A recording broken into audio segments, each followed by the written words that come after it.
अस्सलाम वालेकुम। कैसे हैं आप सब? उम्मीद करती हूँ आप सब खैर व खैरियत से होंगे। तो आज मैं बना रही हूँ केरी का मुरब्बा, जिसे आप चटनी भी कह सकते हैं। चूल्हे मैंने फ्राई पैन चढ़ाई। फ्राई पैन में मैंने 2 गिलास पानी ऐड कर दी। अब मैं इसमें 2 केरी छील कर इसे स्लाइस की तरह काट कर इसे पानी में ऐड कर दिया।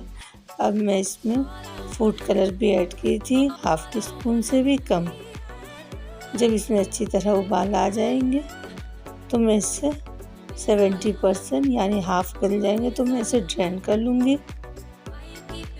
और ये केरी का मुरब्बा आप चटनी और नान के साथ भी खा सकते। चूल्हे पे मैंने फ्राई पैन चढ़ाया। फ्राई पैन में मैंने 2 चम्मच घी ऐड कर दी। अब मैं सब्ज़ इलायची और लौंग डालकर जब अच्छी तरह खुशबू आ गई तो मैं इसमें केरी ऐड कर दी। अब मैं केरी को अच्छी तरह भून रही हूँ ताकि इसका पानी खुश्क हो जाए। फिर मैं इसे निकाल दी। निकालने के बाद मैं एक कप चीनी ऐड कर दी और थोड़ा सा इसमें पानी में डाल दी। अब मैं इसे चाशनी बना रही। इसी दौरान आधी चम्मच से भी कम कुटी हुई मिर्च, आधी चम्मच से कम सौंफ और 2 चुटकी कलौंजी डालकर मैं अच्छी तरह से चला दी। और चलाने के बाद अब मैं इसमें केरी ऐड कर दी।